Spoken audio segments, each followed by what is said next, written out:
নমস্কার বন্ধুরা, গোলুস কিচেনে আপনাদেরকে স্বাগত জানাই। আশা করি আপনারা অনেক অনেক ভালো আছেন। আজকে আমার রেসিপি একদম সহজভাবে বাড়িতে খাসির মাংস রান্না, যেটা যে রান্না করতে পারে না সেও একবার দেখলে এই রেসিপিটা রান্না করতে পারবে। আর খেতে হয় অত্যন্ত সুন্দর, আর সময়ও একদম কম লাগে। বেশি কথা বলবো না, মেন রেসিপিতে যাওয়া যাক। তাহলে প্রথমে আমি সবার আগে কড়াইতে কিছুটা পরিমাণে তেল গরম করে নিয়েছি। নিয়ে তার মধ্যে তেজপাতা, গোটা লঙ্কা আর কিছুটা পরিমাণে গোটা জিরে ফোড়নে দিয়ে দিলাম। আর এখানে আমি 3টে পরিমাণে বড় পেঁয়াজ কুচি করে নিয়েছি। এবার এটাকে একটা লাল লাল ব্রাউন কালার করে আমি ভেজে নেব। এক্ষেত্রে জালটা কিন্তু হাই রাখতে হবে।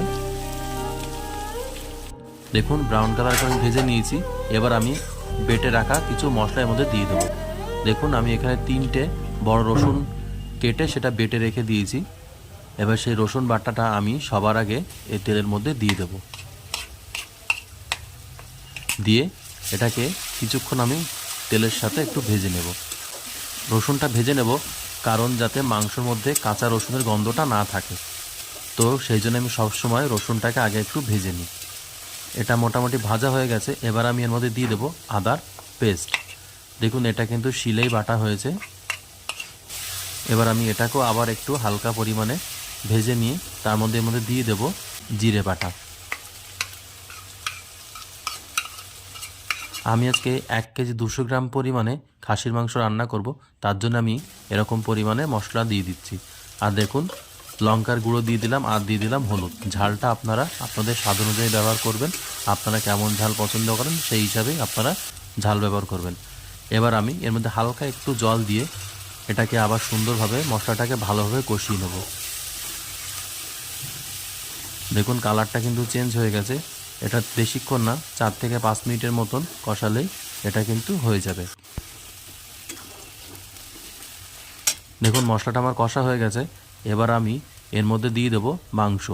এই মাংসটা আমি আগে থেকে নুন মাখিয়ে প্রায় 80% মতো সেদ্ধ করে নিয়েছি, যাতে আমার রান্না করতে সুবিধা হয়। আর যে জলটা আমি সেদ্ধ করার পরে জলটা রয়ে গেছে সেটা কিন্তু ফেলে দেব না। এখানে অল্প অল্প পরিমাণে জল দেব আর মাংসটা কষিয়ে দেবো। আর সেই জলটা হচ্ছে ওই সেদ্ধ করা জলটা আমি এর মধ্যে ব্যবহার করব। দেখুন আমি এবার মশলার সাথে খুব ভালোভাবে মাংসটা মিশিয়ে নিচ্ছি।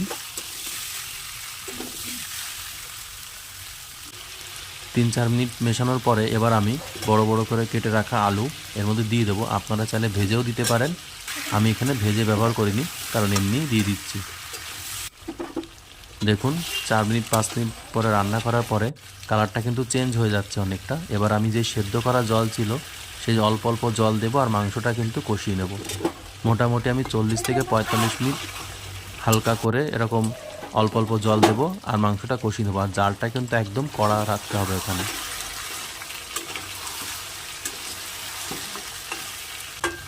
দেখুন 20 মিনিট ধরে আমি কিন্তু ফুল আছে অল্প অল্প করে জল দিয়ে এরকম করে কষিয়ে নিয়েছি। দেখুন কালারটা কিন্তু অনেকটাই চেঞ্জ হয়ে গেছে। আবার আমি অল্প পরিমাণে জল দেব। যখনই দেখবেন জলটা তলায় শুকিয়ে যাচ্ছে, তলায় লেগে লেগে আসছে, তখন হালকা হালকা করে জল দেবেন আর কষিয়ে নেবেন। তাহলে খেতে স্বাদটা অনেক সুন্দর হয়। দেখুন আবার আমি কিছুটা পরিমাণে জল দিয়ে কষিয়ে নিলাম। দেখুন আমি অল্প অল্প জল দিয়েছি আর প্রায় 45 থেকে 50 মিনিট মতন খুব ভালোভাবে কষিয়ে নিয়েছি। খাসির মাংসটা যদি কষানো খুব ভালো হয় তাহলে খেতে কিন্তু অনেক ভালো হয়। আর দেখুন কালারটা কিন্তু অনেকটাই চেঞ্জ হয়ে গেছে, পুরো একটা ডার্ক টাইপের কালার চলে এসছে। আর মাংসটা দেখুন সেদ্ধ হয়ে গেছে কত সুন্দরভাবে, হাড়টাও কিন্তু ছাড়িয়ে আসছে। আমার এই ভিডিওটা যদি আপনাদের ভালো লেগে থাকে তাহলে লাইক, কমেন্ট, শেয়ার ও সাবস্ক্রাইব করে আমার পাশে অবশ্যই থাকবেন। আর পাশে থাকা বেল আইকনটি অবশ্যই ক্লিক করে দেবেন। দেখুন মাংস কষা আমার পুরো কমপ্লিট হয়ে গেছে। আর সেদ্ধ করা যে জলটা ছিল বাকিটা আমি দিয়ে দিলাম। দেখুন বাকিটা দিয়ে আমি মোটামুটি 5 থেকে 7 মিনিট মতন আবার একটু হাই হিটে এটাকে ফুটিয়ে নেব।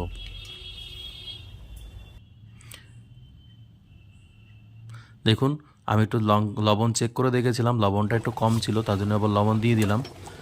দেখুন ফুটছে কত সুন্দর, কালারটা কিন্তু চেঞ্জ হয়ে গেছে। এবার আমি এর মধ্যে দিয়ে দেবো গরম মশলা। এই গরম মশলাটা কিন্তু বাড়িতেই গুঁড়ো করা। দেখুন গরম মশলা দেওয়ার পরে আমি 3 থেকে 4 মিনিট মতন একটু কম জালে ফুটিয়ে নিয়েছি। আর কত সুন্দর মাংস রান্না হয়ে গেছে। আমার এই ভিডিওটা যদি আপনাদের ভালো লেগে থাকে তাহলে লাইক, কমেন্ট, শেয়ার ও সাবস্ক্রাইব করে আমার পাশে থাকবেন। আর পাশে থাকা বেল আইকনটা অবশ্যই ক্লিক করে দেবেন।